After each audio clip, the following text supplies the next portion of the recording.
the farmers who fooled Scotland Yard, until a GPS tag gave them away. The night air in Northumberland was heavy with the smell of wet earth and diesel. The hum of an engine rolled through the fog like a heartbeat. A single tractor crept along a dirt lane, its headlights off, its path lit only by the silver of the moon. Inside, two men sat in silence, their eyes darting between the road and the radio static filling the cab.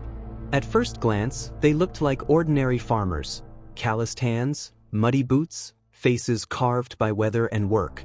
But in the back of their trailer, beneath layers of hay bales, sat sealed crates of something that could never be declared on a harvest report, narcotics worth millions, hidden in plain sight. Their network was simple and brilliant. 4 months, they'd been using farm equipment and delivery vans to move drugs across counties, blending in with the rhythms of rural life. Each shipment ran through back roads, bypassing cameras, and ending in distribution hubs disguised as dairy suppliers. To locals, they were hardworking men running produce. To the National Crime Agency, they didn't even exist. But on this particular night, something was different. A storm was brewing, not in the sky, but in the airwaves. A black SUV sat parked near the old Bellingham crossroads.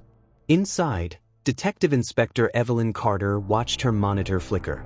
A small red dot pulsed on the digital map. The signal was faint, but it was there. "Target is moving," she whispered into her radio.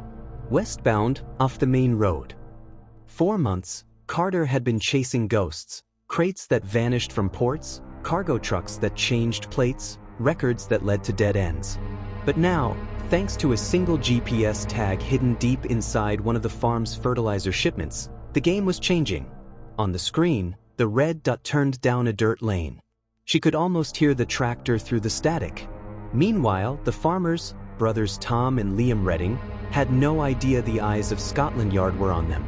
Their operation, Green Vein, had outsmarted Customs and Border Patrol for almost 2 years.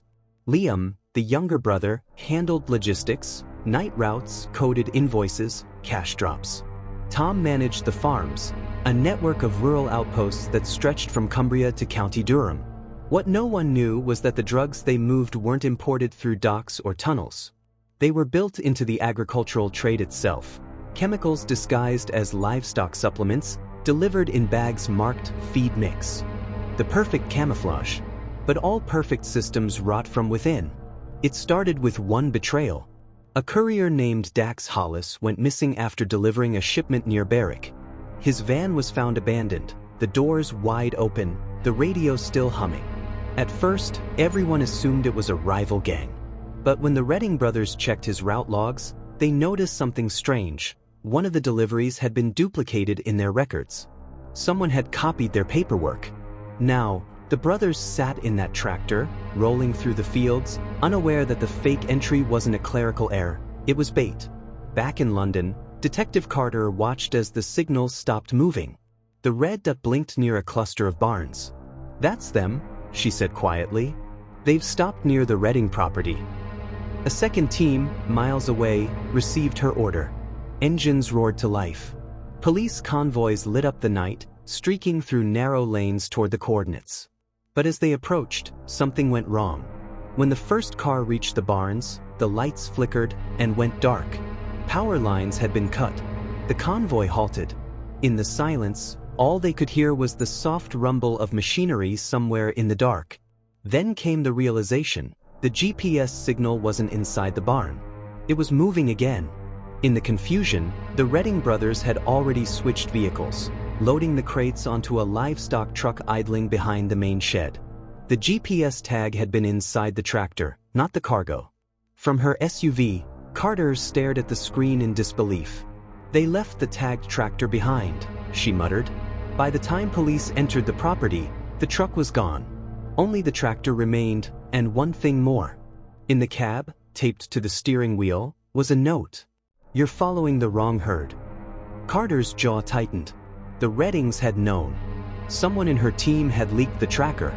She ordered every roadblock in Northumberland set up by dawn. The Reddings wouldn't get far, she thought. But she was wrong. When morning broke, a farmer found the livestock truck abandoned in a quarry, its engine still warm, the crates gone. Tire marks led nowhere. It was as if the earth itself had swallowed them. But then, as investigators swept the area, a small discovery changed everything. One of the GPS tags, a second hidden in a crate, had gone active again. Not near the quarry, but 30 miles away, at a coastal pier. Carter looked at the blinking signal and whispered, "They're not running inland. They're going offshore." And when the team arrived at the pier hours later, they found a single van parked under the cliffs, engine still running, its rear doors wide open. Inside were empty cheese boxes, a few burlap sacks, and a single mudcake GPS tracker stuck to the floor. But that wasn't the shock. The shock came when they pulled open the false floor beneath it. What they found made even Carter step back. Beneath the wooden panels was a locked metal hatch, and from inside came the faint ticking sound of another device. When they forced it open, what they uncovered wasn't a bomb, or drugs, or money. It was a tracking monitor, identical to the one used by Scotland Yard. And on its screen, one message blinked in red.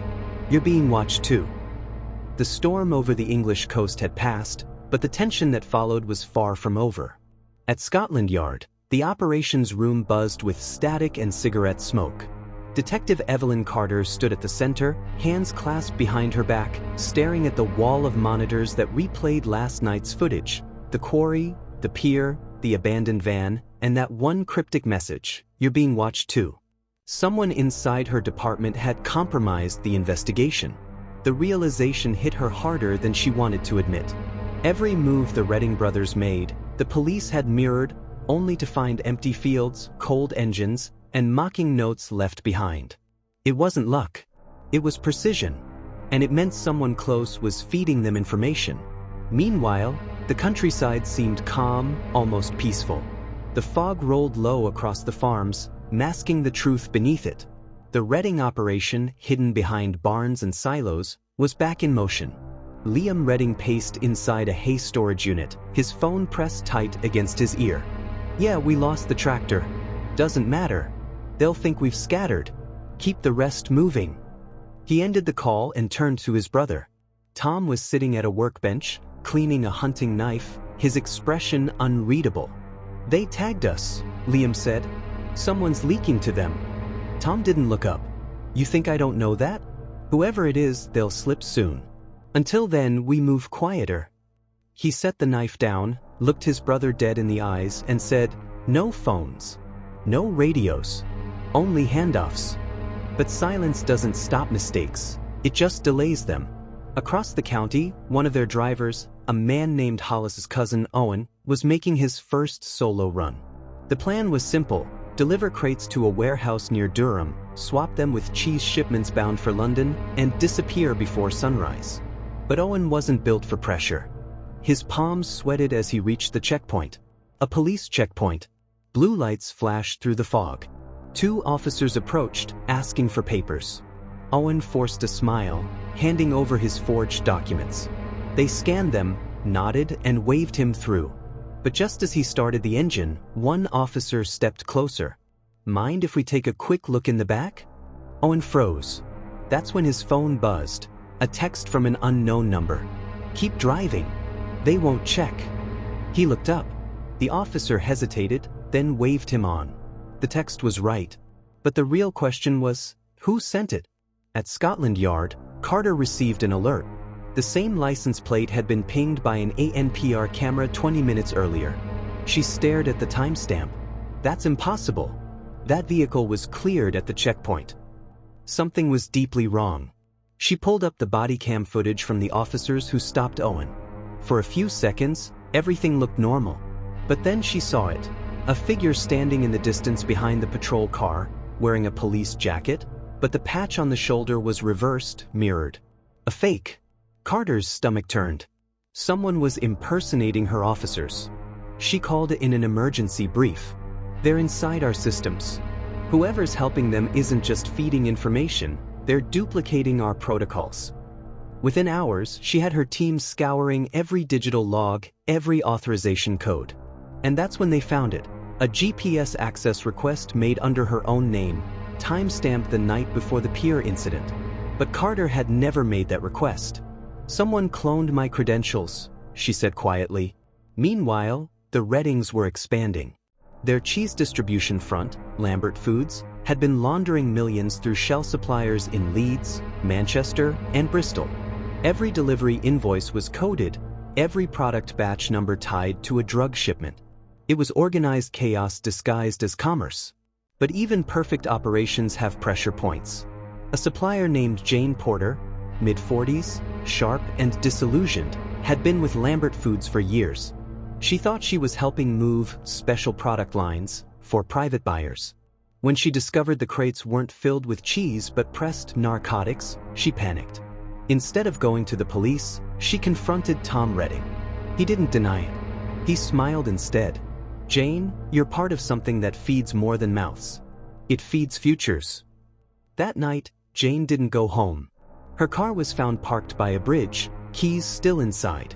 The official report said she took her own life. But Carter didn't buy it. The autopsy showed no water in her lungs. The Reddings were tightening their circle, silencing anyone who wavered. And as the pressure mounted, the brothers' unity began to fracture. Liam grew paranoid. He suspected their inside source at Scotland Yard was talking to more than just them. During a delivery run, he tailed the courier, a man known only as Dean. When Dean met with someone in a London cafe, Liam snapped a photo from across the street. When he zoomed in, the face nearly stopped his heart. It was one of Carter's detectives, Sergeant Nick Harlow. That night, a message reached Carter's phone. "Your man's been playing both sides. Ask him about Dean." She raced to find Harlow, but he'd already left the precinct. His flat was empty, no personal items, no signs of struggle. Just a phone, smashed on the floor, and a map pinned to the wall. Red strings connected rural depots, city docks, and Lambert Foods headquarters. But what chilled Carter wasn't the map, it was the single phrase scrawled across it. "The GPS isn't the only thing being tracked." In that moment, she realized the horrifying truth. Someone inside Scotland Yard wasn't just leaking intel to the Reddings. They were using her investigation to wipe out rival networks and consolidate power within the drug trade itself. As dawn broke, Carter stared at the city skyline and whispered to herself, "We're not chasing farmers anymore. We're chasing our own." But before she could act, an urgent call came through from Durham Port. A shipping container, labeled as Lambert Foods Dairy Export, had just been flagged. Inside, officers found not cheese, not drugs, but a single tractor. And on its dashboard, taped neatly in place, was a fresh note. "Still following the wrong herd." The morning sun rose over the quiet hills of Durham, painting the farmland gold. But beneath the soft hum of tractors and the whistle of wind through barley, something darker moved, a storm closing in on the Redding brothers. Detective Evelyn Carter hadn't slept in 2 days. Her eyes were red from the glow of computer screens and cigarette smoke. The latest intelligence report sat on her desk, marked "Confidential, Internal Breach Confirmed." Sergeant Nick Harlow's name was at the top. He wasn't missing anymore. He'd resurfaced, in a way no one expected. That morning, a security alert pinged Scotland Yard servers. A body had been found inside an abandoned dairy warehouse near the coast. The coroner's report came back within an hour. Male, mid-30s, gunshot to the chest. The ID tag in his pocket read Sergeant Nicholas Harlow. But what made Carter's blood run cold wasn't his death, it was what was found on him. Hidden in his boot was a memory card. The files on it told a story no one in law enforcement wanted to hear. Harlow had been blackmailing both sides, selling Scotland Yard intel to the Redding operation while secretly feeding the NCA coordinates to rival smugglers. When both sides discovered his game, the price of betrayal was fatal. Carter knew this was her chance to strike. She gathered her remaining team and called the operation Iron Harvest. Their plan was straightforward. They'd trace the Reddings' last known logistics routes and intercept a shipment rumored to contain not drugs, but their ledger, the document that tied every supplier, every politician, and every dirty officer into the scheme. At dusk, an unmarked convoy rolled across the countryside. They stopped near an old cattle farm registered to Lambert Foods. The barn door was sealed with chains. Inside, faint light flickered. Carter gave the order, "Move in." Her team breached the door and froze. If you think this story was intense, you're not ready for the next one. Hit subscribe and join the hunt.